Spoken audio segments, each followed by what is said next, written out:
Good morning সবাইকে। দেখো আজকে এই আনসুপারভাইজড লার্নিং যেটা বাকি আছে ওইটা করাচ্ছি। আনসুপারভাইজড লার্নিং মানে যেখানে কোনো মডেলকে নিজে নিজেই কোনো মডেল ডেটা দেখে, আনলেবেলড ডেটা দেখে শেখে, তাকে আনসুপারভাইজড লার্নিং। মানে এখানে প্রচুর ডেটা একসঙ্গে দেয়া হয় কোনো মেশিনকে বা কম্পিউটারকে। মেশিন কি করে, সেই ডেটা থেকে প্যাটার্ন বা স্টাইল কিছু একটা খুঁজে বের করে, করে ডেটাকে আলাদা করে ক্যাটেগরি করে। এই যে পদ্ধতিটা নিজে থেকে ডেটাকে ক্যাটেগরাইজ করা, এটাকে বলে আনসুপারভাইজড লার্নিং। যেমন ধরো এখানে একটা ছবি রয়েছে, আনলেবেল ডেটা, কোনটা গোল আছে, কোনটা ট্রায়াঙ্গেল আছে, আর কোনটা রেক্ট্যাঙ্গেল আছে বা স্কোয়ার আছে বলা নেই। আনসুপারভাইজড লার্নিং এ মেশিন কি করবে, স্কোয়ারকে, সার্কেলকে আর ট্রায়াঙ্গেলকে নিজে থেকেই আলাদা করে দেবে। এই পদ্ধতিটাকে বলে আনসুপারভাইজড লার্নিং। তো এখানে এর কয়েকটা ভাগ আছে আনসুপারভাইজড লার্নিং। কিরকম? যেমন 1 নম্বর হচ্ছে ক্লাস্টারিং। ক্লাস্টারিং হচ্ছে বিভিন্ন ডেটার পয়েন্টগুলোকে আলাদা আলাদা জায়গায় অনুযায়ী বিভিন্ন গ্রুপে ভাগ করা। যেমন ধরো এইরকম আমার আমার কাছে একটা গ্রাফ আছে, যে গ্রাফের পয়েন্টগুলো দেখো আলাদা আলাদা জায়গাতে আছে। বিভিন্ন জায়গার পয়েন্টগুলোকে আমরা আলাদা আলাদা ক্লাস্টার বানিয়ে দিয়েছি। এই জিনিসটাকে বলে ক্লাস্টারিং।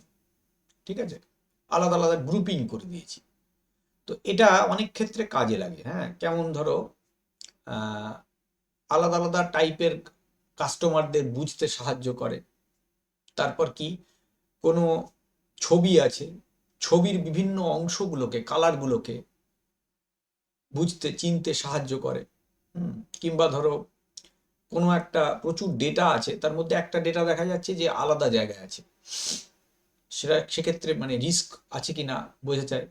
মানে অনেক সময় ফ্রড ডিটেকশনের ক্ষেত্রে এরকম মানে ক্লাস্টারের বাইরে একদম খাপছাড়া কোনো ডেটা আছে কিনা এখান থেকে ধরা যায়। তাছাড়া কি আছে, সার্চ ইঞ্জিন সার্চ করার সময়ও কোথায় কোন কোন ব্যাপারগুলো বেশি সার্চ হচ্ছে সেগুলো বোঝা যায়। তো বিভিন্ন ক্ষেত্রে এরকম ক্লাস্টারিং ব্যবহার হয়। আচ্ছা, নেক্সট যে ভাগটা আছে আনসুপারভাইজড লার্নিং এর, সেটা হলো অ্যাসোসিয়েশন। অ্যাসোসিয়েশন মানে হচ্ছে যে প্রচুর ডেটা সেটের মধ্যে দেখা যায় যে নিজেদের মধ্যে একটা সম্পর্ক আছে। কিরকম, কিছু লোক বা কিছু কাস্টমার নির্দিষ্ট কিছু প্রোডাক্ট কিনলে তার সঙ্গে রিলেটেড কিছু প্রোডাক্ট কিনে থাকে। সেই জিনিসটাকে বলে অ্যাসোসিয়েশন। ঠিক আছে, যেমন ধরো কেউ একটা খেলার জিনিস কিছু কিনছে, কেউ একটা বল কিনলো, তাহলে তার ব্যাট তাকে সাজেশনে দেওয়া হলো। হ্যাঁ, কিংবা কেউ গ্লাভস কিনলো, তাকে প্যাড দেওয়া হলো বা হেলমেট দেখানো হলো, যাতে ওইগুলো জিনিসগুলো তার কাজে লাগতেও পারে। এই ধরনের জিনিসকে বলা হয় অ্যাসোসিয়েশন। ঠিক আছে, তো অ্যাসোসিয়েশনটা মূলত সম্পর্কটাকে বোঝায়। ঠিক আছে, বেশিরভাগ সময় ই কমার্সের যে ওয়েবসাইটগুলো আছে, যেমন আমাজন, ফ্লিপকার্ট, এগুলোতে, মিশো, এগুলোতে এই ধরনের জিনিস খুব কাজে লাগে। আর একটা আছে আনসুপারভাইজড লার্নিং এর, সেটা হলো ভাগ। এগুলো সবই আমি ইয়ের কথা বললাম, অ্যাসোসিয়েশনের ব্যাপার রয়েছে। তো অ্যাসোসিয়েশন এই বিভিন্ন রকম ডেটার মধ্যে সম্পর্কটা খুঁজে বের করতে সাহায্য করে। আর আরেকটা যেটা আছে সেটা হচ্ছে ডাইমেনশনাল রিডাকশন। ডাইমেনশনাল রিডাকশন মানে হলো প্রচুর ডেটা যখন বেশি হয়ে যায়, তখন ডেটাকে রিডিউস করে সেই ডেটা থেকে প্রসেসিং করা হয়। হ্যাঁ, কারণ অতিরিক্ত ডেটা নিয়ে কাজ করতে গেলে সময় বেশি লাগবে, তাকে গ্রুপ করতে গেলেও বেশি সময় লাগবে, বেশি জটিলতা বাড়বে। এই সমস্ত জিনিস কমানোর জন্যে একটু ডেটাটাকে মানে সাম আপ করে, অল্প করে সেইটা নিয়ে কাজ করা হয়, সেটাকে বলে ডাইমেনশনাল রিডাকশন। ঠিক আছে, এতে কি হয়, মানে অনেক সময় কাজ করতে দ্রুততা বাড়ে বা অনেক সহজে কাজটা করা যায়। তো তো এই তিনটে ভাগ হলো আনসুপারভাইজড লার্নিং এর তিনটে ভাগ।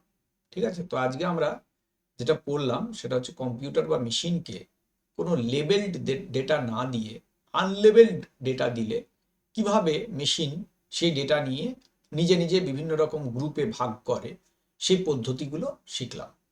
তার মধ্যে তিনটে পদ্ধতি বললাম। একটা ক্লাস্টারিং, যেখানে বিভিন্ন জায়গার গ্রুপ বানানো হয়। আরেকটা বললাম অ্যাসোসিয়েশন, যেখানে রিলেশন দেখা হয় যে কোনো জিনিস কোন জিনিসটার সঙ্গে কোন জিনিসটা রিলেটেড, ই কমার্সে যেটা কাজে লাগে।